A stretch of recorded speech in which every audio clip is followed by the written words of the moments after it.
That's right, go. Go home to your dumbbells. Go work on your pecs and your lats. We're all really impressed. Welcome to WatchMojo, and today we're counting down our picks for the top 10 times Seinfeld said what we were all thinking. Jerry, where'd you get that sweater? Hey, what do you think? I found it in the back of my closet. I think that's what the back of closets are for. For this list, we're looking at the most relatable quotes and moments from the show about nothing. Are you the Jerry, George, Elaine, or Kramer of your friend group? Let us know in the comments. Number 10, Telemarketers. They used to call us on our home phones. That was until landlines basically went extinct among younger generations. However, this very 90s problem is still super relatable to anyone who's randomly had a telemarketer reach them on their cell. Hello? Would you be interested in a subscription to the New York Times? Yes. That's why we still cheer whenever we watch the scene where Jerry owns a telemarketer that calls him at home. All the comedian has to do is suggest that he call the salesperson to turn the tables. Can't talk right now. Why don't you give me your home number and I'll call you later? I'm sorry. We're not allowed to do that. Oh, I guess you don't want people calling you at home. No. Well, now you know how I feel. It's safe to say that everyone at one point or another has wished they could come up with a comeback as smooth as this one. So the next time you get a spam phone call, give Jerry's line a try. Number 9, social contracts. George, your phone's free. Hallelujah. Do you ever feel like all of humanity is conspiring against you?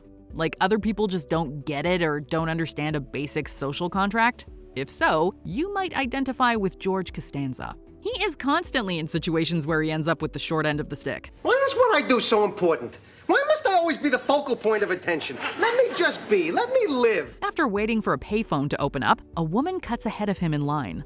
George can't help but call her out for this social faux pas by venting his frustration with a hilarious speech. You know, we're living in a society. We're supposed to act in a civilized way. It may seem like he's overreacting by calling her uncivilized. But if you've ever been in a similar situation, George's funny rant may not seem so extreme. Does anyone ever display the slightest sensitivity over the problems of a fellow individual? No. No. A resounding no. Number 8, no new friends. Have you ever had to deal with someone who was trying way too hard to become your friend? That's exactly what happened to Jerry in one infamous episode. After he runs into his former pool guy Ramon on the street, the comedian just can't get away from the watery employee. Where are you going? Just, I don't know, stuff I gotta do. Hey, that's cool. I'm up for some stuff.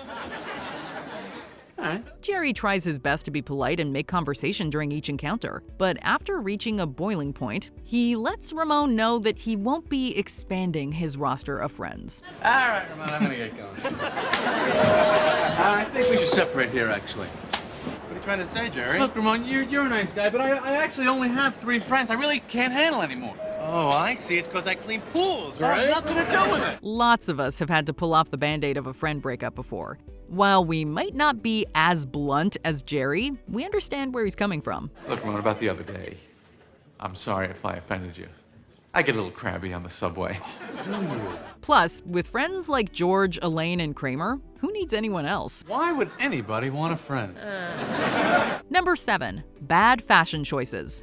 All George wanted was to walk around in the most comfortable pants he had. However, Jerry can't let his friend's fashion choice slide. The comedian lets George know exactly what he thinks about people who wear sweatpants outside with a blistering monologue. Again with the sweatpants. Good, I'm comfortable. You know the message you're sending out to the world with these sweatpants? Although we won't shame anyone for that outfit specifically, we can identify with the need to call a friend's clothing choice out. I'm miserable, so I might as well be comfortable. There are some occasions where we wish a friend would change things up a little instead of going for an easy or tacky choice. We just hope Jerry wouldn't call us out if he had a peek into our closets. You want to throw something on and walk me to a cab? Get out. Tell me what you're wearing tomorrow. I'll help you lay it out in the bed. Number 6, unflattering babies. Not everyone is brave enough to admit to a friend that their baby isn't the most adorable infant to ever exist. By the way, you didn't hear that from us. It was actually Jerry and Elaine who brought it up. Is it me, or was that the ugliest baby? you have ever seen. They both have to deal with a recurring character named Carol, who's always calling and asking the Seinfeld crew to come and visit her and see her new baby in her very distinct voice. You gotta see the baby. When are you gonna see the baby? Although the duo dreads having to go and fake excitement for the couple, they eventually bite the bullet and see the baby. And when they do, it is not a pretty sight, and they're blatantly honest about it. And you know, the thing is, they'll never know. No one's ever gonna tell them. Oh, you have to lie. Oh, it's a must-lie situation. Yes. While Jerry and Elaine's comments are private, Kramer can't hold back his reaction. Here he is. Oh, yeah! Number 5, Serenity Now. We've all tried using a mantra from time to calm ourselves down when we get into a bind. But we wish dealing with life's problems was just as simple as screaming, "Serenity now!" Serenity now! Serenity now! What is that? George's father, Frank, would definitely agree. In one story, the patriarch buys a cassette tape that suggests that anytime he's under stress, he should repeat the phrase to feel better. You're supposed to yell it? And on the tape wasn't specific. Eventually, the technique rubs off on Kramer as well. But the kooky character's serenity leads to him destroying computers George was meant to sell. Why did you have to destroy 25 computers? George, you listen to me. I owe you one. Although the phrase won't help George deal with his anger, we still hold out hope that a phrase like Serenity Now could work for us. Serenity now, insanity later. Number 4, yada yada yada. Who's got the time for all the details? Seinfeld has popularized a slew of phrases that describe the intricacies of human interactions. One of their most famous has to be yada yada yada. Is yada yada bad? Oh, yada yada's good. She's very succinct. She is succinct. Yeah, it's like you're dating USA Today. Although the expression might have been said before the show, it became extremely popular after a season 8 episode. Yada yada yada. During an iconic plotline, George becomes concerned that the woman he's dating has spent the night with her ex-boyfriend after she glosses over parts of the story with a Yada, yada, yada. This tactic definitely torments the neurotic man. However, it still feels easier sometimes to just fast forward through details of a long story. While it might cause trouble, it will always be fun to say. Where's Marcy? She went shopping for some shoes for the wedding, and yada yada yada. I'll see her in 6 to 8 months. Number 3, the meaning of Festivus. No matter what you celebrate, the holidays always bring about their own heap of frustrations and resentments. But Frank Costanza comes to the rescue with his personal solution to this problem. A Festivus for the rest of us! Instead of an ornate tree, there's just a metal pole. Oh, and you don't have to deal with the hassle of giving and receiving presents. You just have to tell everyone near and dear to you all the problems you have with them. I got a lot of problems with you people! Now, you're gonna hear about it!